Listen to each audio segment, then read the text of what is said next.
રાજકોટ જિલ્લાના જેતપુર તાલુકાના કાગવડ ખોડલધામ ખાતે આજે ખોડલધામ ટ્રસ્ટ દ્વારા ગુજરાત પ્રદેશ ભાજપના નવનિયુક્ત અધ્યક્ષ જગદીશ વિશ્વકર્મા તેમજ ભૂપેન્દ્ર પટેલની સરકારમાં મંત્રી રહેલા હાલ 4 લેવા પટેલ સમાજના વ્યક્તિઓના સન્માન સમારોહનો કાર્યક્રમ યોજાયો હતો.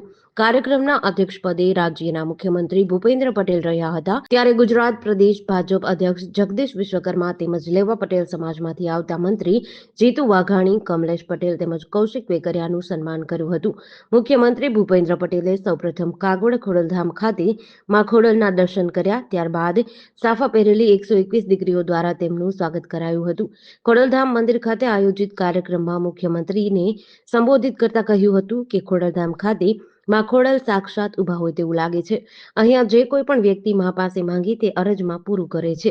ત્યારે દર વર્ષે અહીંયા હજારોની સંખ્યામાં શ્રદ્ધાળુ આવે છે. માત્ર પાટીદાર જ નહીં પરંતુ સૌરાષ્ટ્ર અને ગુજરાતભરના માઈ ભક્તો અહીં આવે છે. નરેશ પટેલ અને તેમની ટીમ આરોગ્યના હિમાયતી બન્યા છે. દર્દી નારાયણ માટે આગામી સમયમાં ખોડલધામ ટ્રસ્ટ દ્વારા કેન્સર હોસ્પિટલનું પણ નિર્માણ કરાઈ રહ્યું છે. મનસુખ માંડવિયાએ લેવા પટેલ સમાજમાંથી આવતા 4 જેટલા ધારાસભ્યોને મંત્રીપદ આપવા બદલ રાજ્યના મુખ્યમંત્રી ભૂપેન્દ્ર પટેલ તેમજ દેશના વડાપ્રધાન નરેન્દ્ર મોદીનો આભાર વ્યક્ત કર્યો હતો. આ તકે કેબિનેટ મંત્રી જીતુ વાઘાણીએ સન્માન સમારોહમાં કાર્યક્રમને સંબોધિત કરતા કહ્યું કે ગુજરાતમાં પડેલા કમોસમી વરસાદના કારણે સરકાર દ્વારા ખેડૂતોને વળતર પેટે 10,000 કરોડ રૂપિયાની જાહેરાત કરાઈ છે, જે પૈકી અત્યાર સુધીમાં 2200 કરોડ રૂપિયા ખેડૂતોના ખાતામાં જમા થઈ ગયા છે. છેલ્લા કેટલાય સમયથી ખોડલધામ ટ્રસ્ટના ચેરમેન નરેશ પટેલ તેમજ જેતપુર જામકંડોરણા વિસ્તારના ધારાસભ્ય અને સહકારી ક્ષેત્રના આગેવાન જયેશ રાદડિયા વચ્ચે ગજગ્રાહ ચાલી રહ્યો હોય તે પ્રકારની વાતો વહેતી હતી.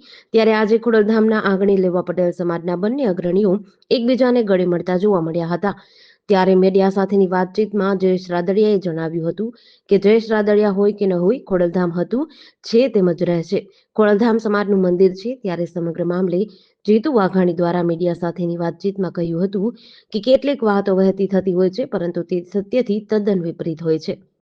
રમેશભાઈ મહેન્દ્રપરા, દિનેશભાઈ કુંભાણી, દિનેશભાઈ બાંભણિયા, જીતુભાઈ ને સમગ્ર ટીમે અમારું આ પટરાંગણમાં માના સાનિધ્યમાં મુખ્યમંત્રીશ્રીની ઉપસ્થિતિમાં જે સન્માન યોજાણું છે, માની જયેશભાઈ આ વિસ્તારના પ્રતિનિધિ, પૂર્વ મંત્રી અને સહકારી આગેવાન, અમારા પૂર્વ પ્રદેશ અધ્યક્ષને તમામ આગેવાનો, તમામ સમાજના શ્રેષ્ઠીઓ જેને સમાજ માટે કંઈક કર્યું છે.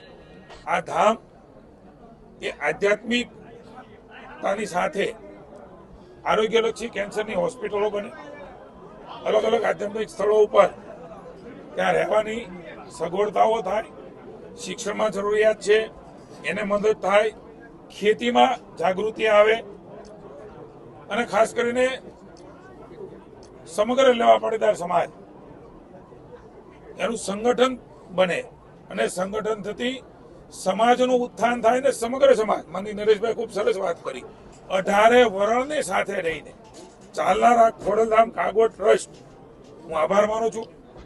માનની નરેશભાઈ પટેલ અને સમગ્ર ટીમનો અનેક વખત દર્શન કરવાનો મોકો, એમની સાથે બેસવાનો મોકો મળ્યો છે. પણ આજે 15-20 હજારથી પણ વધારે લોકો આપ જોતા હતા, લોકો ઊભા હતા.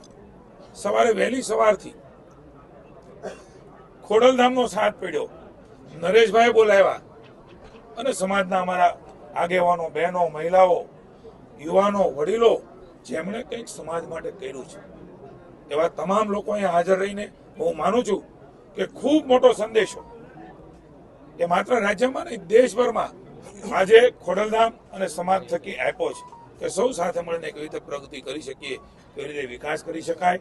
અમારા સન્માન માટે હું ઋણ સ્વીકાર કરું છું આદરણીય નરેશભાઈનો, સમગ્ર સમાજનો, અને ભરોસો પણ આપું છું સમાજના દીકરા તરીકે સારામાં સારું થાય એ પ્રકારના કામો અમે તમામ મંત્રીશ્રીઓ, મુખ્યમંત્રીશ્રીના માર્ગદર્શન નીચે આપણા યશસ્વી વડાપ્રધાન જેમણે ગુજરાત અને દેશને સવાયેલું છે, આગળ લઈ ગયા છે એવા નરેન્દ્રભાઈનો પણ ઋણ સ્વીકાર કરીએ છીએ, નડ્ડાજી અને અમિતભાઈનો પણ ઋણ સ્વીકાર કરીએ છીએ.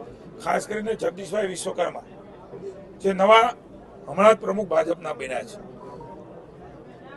એમનું પણ સન્માન એ અહીંયા રાખ્યું છે. ત્યારે હું પાર્ટી વતી અમે સૌ સમાજના દીકરાઓ છીએ, ત્યારે સૌ માની મંત્રીશ્રીઓ વતી, હું આભાર માનું છું, ઋણ સ્વીકાર કરું છું અને ભરોસો આપીએ છીએ કે જ્યાં પણ જરૂર પડે ત્યાં સેવાના કામમાં એ કાયમ નરેશભાઈને અને સમાજને ગૌરવ થાય એ પ્રકારે અમે ઊભા રહીશું. હું પુનઃ એકવાર સૌનો આભાર અને ઋણ સ્વીકાર કરું છું. એક આગેવાન તરીકે, એક ખેડૂત પુત્ર તરીકે, એક સમાજ સેવક તરીકે અમે સૌ લોકો સમાજની સાથે સાથે અન્ય સમાજનું પણ રોડું થાય એ સંસ્કારો સાથે આગળ વધીશું. છે નવું બળ અને નવી ઉર્જા ખોડલધામથી એમને મળી છે. માનું સાનિધ્ય અને એના દર્શન કર્યા છે ત્યારે સમગ્ર વિશ્વની અંદર મા ભારતીય વિશ્વગુરુના સ્થાને બેસે એવો પ્રણ લઈને નરેન્દ્રભાઈ આગળ વધી રહ્યા છે. ત્યારે એમાં જેટલી પણ ક્ષણ ખપાવી પડે એ ખપાવવા માટે આદરણીય નરેશભાઈના વડીલોના આશીર્વાદ સાથે, મારી પાર્ટીના અને મુખ્યમંત્રીના આશીર્વાદ સાથે અમે આગળ વધીશું. આપ સૌનો આભાર. ભારત માતા કી જય. જેડીસી ન્યૂઝ સાથે સુરેશ ભાલિયા, જેતપુર.